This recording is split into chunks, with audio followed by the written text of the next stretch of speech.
మీరు పోసాని గారి దగ్గర చేశారు కదా, ఆయన ఇప్పుడు అంటే మీరు రిలేటివ్ కూడా ఆయన, అండ్ మీరు 3 సినిమాలు చేశారు కదా, ఆయన డిమాండ్ ఉన్న ఆర్టిస్ట్ కూడా, మరి 3 సినిమాలు ఎక్కడ కూడా ఆయన పెట్టుకోలేదు, ఏంటి కారణం ఏదైనా ఉందండి?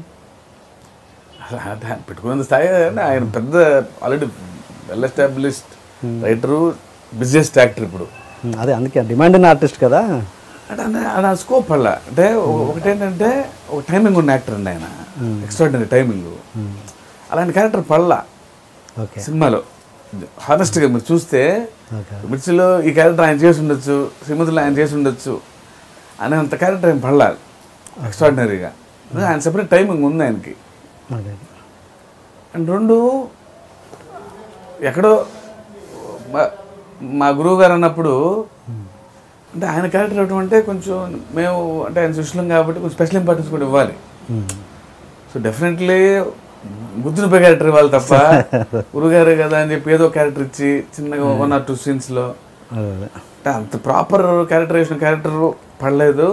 అంటే పోసాన గారే చేయగల క్యారెక్టర్, కొంచెం స్క్రీన్ టైం కూడా అంత మంచి క్యారెక్టర్ ఇవ్వాలి.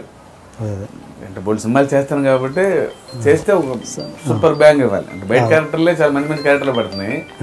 సో మేము రాస్తే ఇంకా మంచి క్యారెక్టర్లు పడాలి ఆయనకి. డెఫినెట్గా అలాంటి క్యారెక్టర్ వచ్చినప్పుడు పరిగెత్తుకుంటూ వెళ్ళి ఇవ్వాలి. ఈ విషయంలో మీకు డిస్కషన్ అడిగారు ఎప్పుడైనా, ఏంటి నాకు సినిమాకి ఒక దాంట్లో ఇవ్వట్లేదని? అలానే ఒకసారి నవ్వుతా అన్నారు తప్ప వెరీ బిజీ యాక్టర్, టక్కన అదే పెద్ద అడిగే మనిషి కూడా కాదు. బట్ కొంతమంది మీద ఒక ఇంప్రెషన్ ఉంటుంది కదా, ఈ సినిమాలో చేయాలని ఆయనకి తెలుసు కదా. గ్యారంటీగా ఒక ఇష్టాన్ని క్యారెక్టర్ రాస్తే సినిమా చూస్తాడు, నాకంటే పెద్ద రైటరు.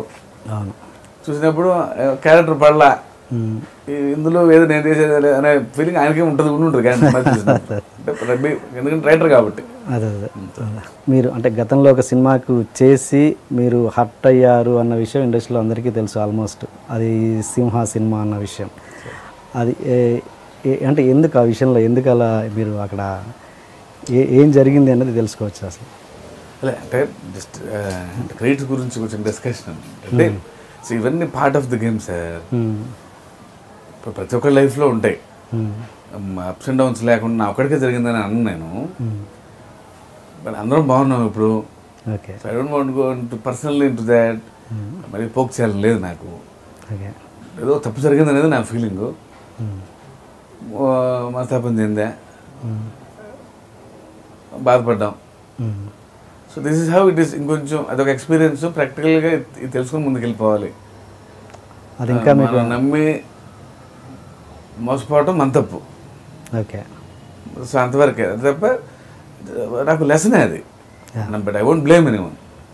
అంటే ఈ ఇండస్ట్రీని కాదు, బయట ఇండస్ట్రీలో కూడా ఏ ఇండస్ట్రీలోనే ఉంటాయేమో సార్ ఇలాంటి సో అందరిలాగే నాకు కూడా జరిగింది. కొంచెం మనస్తాపం చెందాం, కొంచెం నేను డేలా పడిపోకుండా I came back soon. Okay. కూర్చొని బాధపడటం కంటే త్వరగా నేను పైకి ఎదగాలి, అదే అన్న అదొక ఫ్యాక్టర్. అది మేజర్ డిసిషన్. అదే అన్న ఆల్రెడీ చిన్న అవుదాం అనుకున్న టైంలో ఇవి రావటం కొంచెం ఎక్కువ ప్లే చేసింది.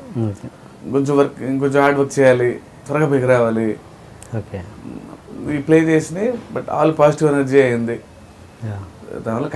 దానివల్ల ఎక్కువ కష్టపడ్డా, మంచి కథలే రాసుకున్నా, ఎక్కడ నెగిటివ్ ఎనర్జీ ఏం ప్లే అవ్వాలి నా మీద. సో దానివల్ల ఇవాళ చాలా మంచి పొజిషన్లో మంచి స్థాయికి వచ్చాను. దానికి దాని కథ డైలాగ్స్ 2 అండి, ఓన్లీ కథ మీదే?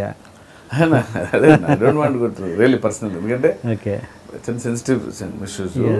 ఏదో చిన్న డిస్కషన్ జరిగింది సినిమాకి, జరగకుండా ఉంటే ఒక రకంగా ఉండేది, జరిగింది కాబట్టి ఒక రకంగా ఉంది.